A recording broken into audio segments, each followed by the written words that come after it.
So this announcement comes after last week's promising jobs report for the month of May, causing many to be optimistic about the prospects of the economy moving forward.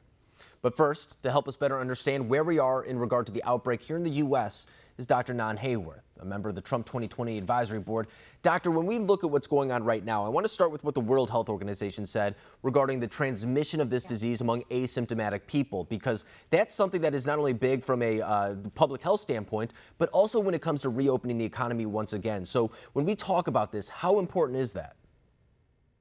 Alex, if what they're saying is in fact accurate, and unfortunately some of what the WHO has said, particularly as concerns anything around China, we have to do our own fact checking and verification. But if what they're saying is true, this is enormously important news, because this means we really can rely on evidence of symptoms, an increased temperature, even an increased pulse rate, things that we can measure in public venues to identify those who are ill and take them out of circulation for a bit until we can do a COVID test on them. And of course, those tests have gotten faster and more prevalent.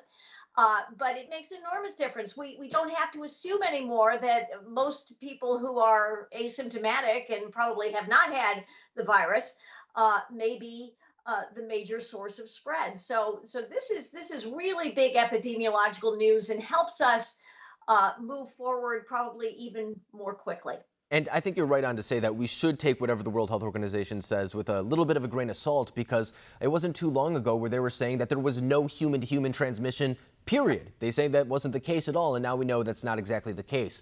But when we talk about this latest development, too, I think it's also important to remember that when we made these lockdown orders initially, we knew that vulnerable people were affected, but it was the asymptomatic people that we were also worried about, because they would go out to work and they would bring it home to a lot of older people who are at home. A lot of times older individuals, more vulnerable individuals, do live with family members.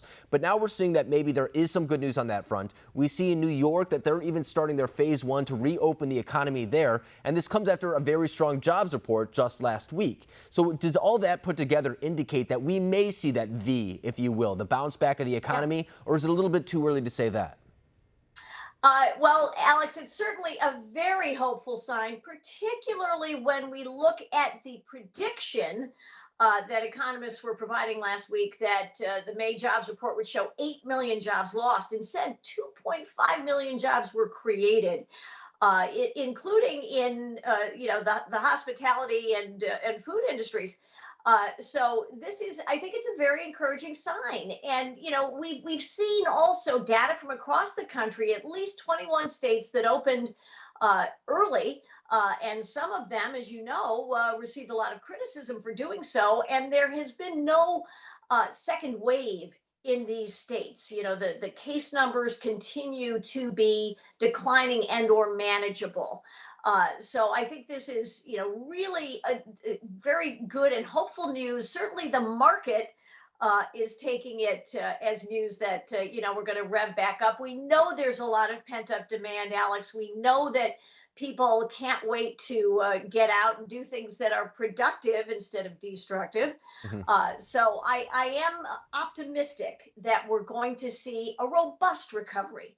And one that may indeed surprise, I think it will surprise the pessimists. And when we look around the country, too, at states that did take the controversial at the time decision to open up a little bit more earlier than other states, we look at states like Georgia, Florida, Texas, where they're not seeing the spike that a lot of people said would take place. And that may be a testament to a lot of the things that we're talking about right now, one of them being asymptomatic transmission.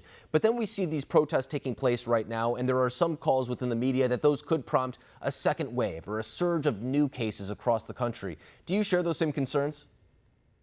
Well, Alex, look at it this way. Most of the people participating in these events across a range of devastation, and most of them we hope were peaceful. But we see they're mostly young people, so I'm not anticipating a range of devastating illness. They were outside. Particularly outside in daylight, and UV light does kill this virus. Most folks I saw were wearing masks. It's also a great way to conceal your identity when you're trying to evade law enforcement. Yeah. So I think when you put all those things together, I don't think we're going to see a wave. But you know what, Alex? We're going to know relatively soon because those protests started about 10 days ago. About 2 weeks incubation period. We're going to know. But I don't think we're going to see that. Yeah, and I think back to that scene in the Ozarks. You remember a couple of weeks ago, people were That talking about that and how there was supposed to be a big outbreak from things such as that. And I believe a recent study even showed that there was one individual there with COVID, but since then, nobody else has contracted the virus. So I think that speaks a little bit to the idea of transmission, being outdoors. I don't know if I saw masks in that event, but that should give promising type of statistics to what we should see coming out of these protests. Dr. Nan Hayworth, I really appreciate you coming on, breaking down this issue for us. Thank you.